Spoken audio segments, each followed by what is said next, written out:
के गहवर के सामने एक नीम का पेड़ था। नीम का पेड़ था और वो पेड़ बड़ा कचनार था, हरा भरा था। मलिनिया रोज उस नीम के पेड़ के नीचे जल चढ़ाती थी, जल डालती थी।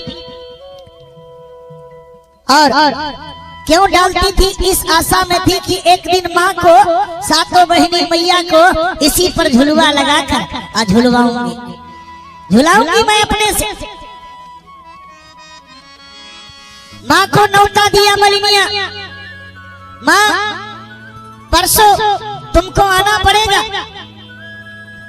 और इसी नीम के वृक्ष पर मैं डाली में झुलवा लगाकर मैया बारी बारी से सातों बहनियां को झुलवा झुलाऊंगी। माँ न्योता कबूल कर ली। माँ न्योता कबूल कर ली और कही बेटी चिंता न करो, हम आएंगे, परसों आएंगे, जाओ तुम झुलवा सजा कर रखना।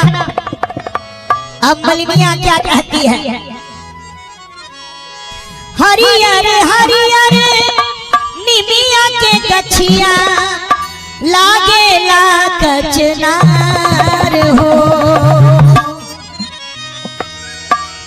हरियर हरियर निमिया के गछिया लागेला कचनार हो। मलिनिया खुशी होकर झूम रही है और झूला बांध रही है, लेकिन विपरीत हो गया। अरे ताही पर झूलेली हो सातोरे बहिनिया, बहे पूरा प्यार हो। ताही पर झूलेली हो सातोरे बहिनिया, बहे पूरा प्यार हो। हरियर हरियर निमिया के गछिया लागेला कचनार हो। हरियर हरियर निमिया के गछिया लागेला कचनार हो। ताही पर झूलेली हो सातोरे बहिनिया, बहे पूरा प्यार हो। ताही पर झूलेली हो सातोरे बहिनिया, बहे पूरा प्यार हो।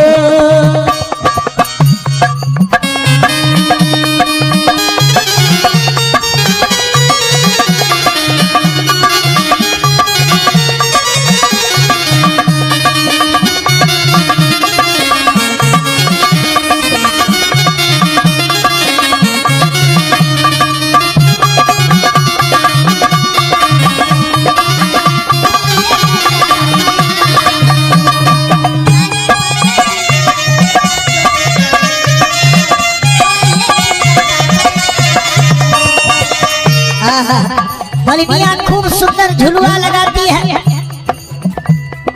और सातों बहनी सामने से आ रही है। जब ही माता सातों बहनी कुछ दूर आगे आई, उस गहवर से थोड़े पीछे थी कि नीम के पेड़ सूख गया। नीम के पेड़ के जितना पत्ता था झरझरा के सब गिर गया। माई की कृपा था, झरझरा के सब गिर गया। मलिनिया रोने लगी और क्या कहती है? निमिया के डरिया पर झुलवा लगाबनी, सातों बहिनिया के झुलवा झुलबनी। सातों बहिनिया के झुलवा झुलबनी, सातों बहिनिया के झुलवा झुलबनी। निमिया के डरिया पर झुलवा लगाबनी, सातों बहिनिया के झुलवा झुलबनी। सातों बहिनिया के, सातों बहिनिया के झुलवा झुलबनी। और कहना रुनुकी झुनुकी के आवेली माई, आवे हमरे द्वार हो। रुनुकी झुनुकी के आवेली माई, आवे हमरे द्वार हो। कि ताही पर झूलेली हो सातोरे बहिनिया, बहे पूरा प्यार हो। कि ताही पर झूलेली हो सातोरे बहिनिया, बहे पूरा प्यार हो।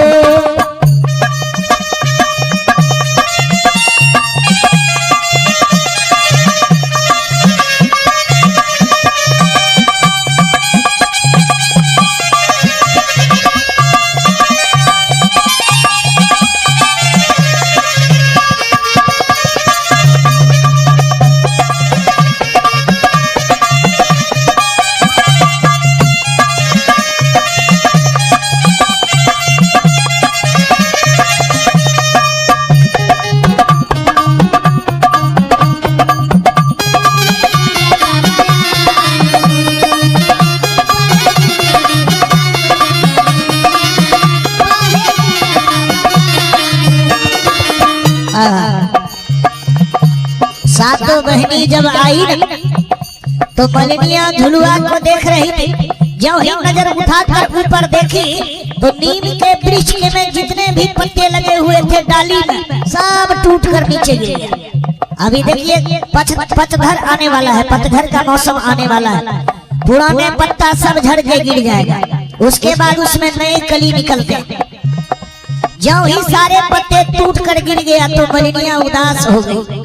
अब कोसने लगी नीम के वृक्ष को, जा रे वृक्ष, इतने सालों से मैंने तुमको जल दिया, तुम्हारे जड़ में रोज जल डाल कर जाती थी, तुमको हरा भरा करके रखी कि माँ आएगी और इसी पर झुलवा मैं झुलाऊंगी, लेकिन तूने मेरे दिल को तोड़ दिया रे। अब मलिनिया कोस रही और क्या कहती है, सबके तबेरिया रे निमिया भइले का चनार रे, अरे सबके तबेरिया रे निमिया भइले का चनार रे, अरे माता भगवती बेरिया रे निमिया, माता भगवती बेरिया रे निमिया भइले पतझड़ रे, अरे माता भगवती बेरिया रे निमिया भइले पतझड़ रे, अरे माता भगवती बेरिया रे निमिया। मलिनिया कोसने लगी और कहने लगी, बाहर नीम, तुमने एक टाइम पर धोखा दे दिया। सबके तबेरिया रे निमिया भइले का चनार रे, अरे सबके तबेरिया रे निमिया भइले का चनार रे, अरे बहुरा मामा के बेरिया रे निमिया, बहुरा मामा के बेरिया रे निमिया भइले पतझड़ रे, अरे बहुरा मामा के बेरिया रे निमिया भइले पतझड़ रे, अरे शीतला माई के बेरिया रे निमिया भइले पतझड़ रे, अरे दुर्गा माई के बेरिया रे निमिया।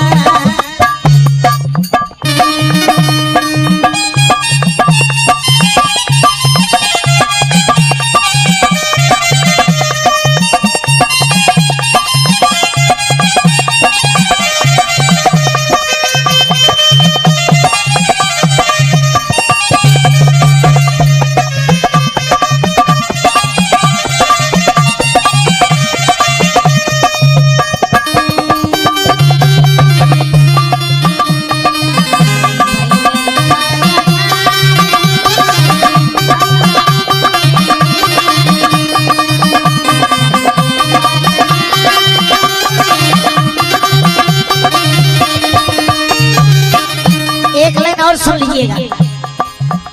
मलिनिया हाथ में आरी ले ली और कहीं, जब तुमने हमको एक टाइम पर धोखा दे दिया तो तुमको रखने से क्या फायदा है।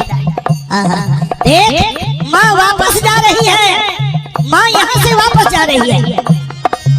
मलिनिया कोसने लगी, क्या कहती है, जदी हम जानती रे निमिया होइते पतझड़ रे, अरे जदी हम जानती रे निमिया होइते पतझड़ रे, अरे काटी रे दिहाती निमिया के पेड़ावा, काटी रे दिहाती निमिया के पेड़ावा रोपती अनार है, अरे काटी रे दिहाती निमिया के पेड़ावा रोपती अनार है, अरे काटी रे दिहाती निमिया के पेड़ावा रोपती अनार है, अरे काटी रे दिहाती निमिया के पेड़ावा। मलिनिया उस नीम के वृक्ष को काटने लगी तो माँ सातों बहनी वापस आ गई। बोली, बेटी ये काहे काट रही हो तुम? नीम के वृक्ष को काटना नहीं चाहिए बेटी, क्योंकि उस पर हम सातों बहनी का वास है, उसको काटना नहीं चाहिए बेटी, क्यों काट रही हो? मलिनिया कही, माँ बड़े श्रद्धा से बड़े शौक से इस वृक्ष को मैंने लगाई थी, लेकिन एक टाइम में इसने धोखा दे दिया, देखिए तो ये सूख गया। माँ बोली, बेटी पतझड़ का मौसम है, इसका सारा पत्ता झड़ गया वृक्ष सूखा नहीं है, तुम घबराओ नहीं, कुछ दिन के बाद इसमें फिर से पत्ते आ जाएंगे, ठीक ना? मैं तुम्हारी भक्ति से प्रसन्न हूँ बेटी, मांग क्या चाहिए? मलिनिया कहती है हरियर हरियर निमिया के गछिया लागे कचनार हो, हरियर हरियर निमिया के गछिया लागे कचनार हो, कि ताही पर झूलेली हो सातोरे बहिनिया बहे पूरा बबयार हो, कि ताही पर झूलेली हो सातोरे बहिनिया बहे पूरा बबयार हो, कि ताही पर झूलेली हो सातोरे बहिनिया बहे पूरा बबयार हो, कि ताही पर झूलेली हो सातोरे बहिनिया बहे पूरा बबयार हो। बोलिए प्रेम से शेरावाली मैया की, माँ जगदम्बे की। ताही पर झूलेली हो सातोरे बहिनिया बहे पूर्वा बयार हो। माँ बोली बेटी काटो नहीं, हमारा आशीर्वाद है, हम तुम्हें छोड़कर कहीं नहीं जाएंगे। बेटी हम प्रसन्न हैं, लेकिन इस वृक्ष को मत काटो, इसका कोई दोष नहीं है, पतझड़ का मौसम है, इसमें इसका पत्ता गिरवे करेगा। मलिनिया आनंदित हो गई, भाव विभोर हो गई और चरण में गिरकर दंडवत प्रणाम की मां के चरणों में मां कही गई।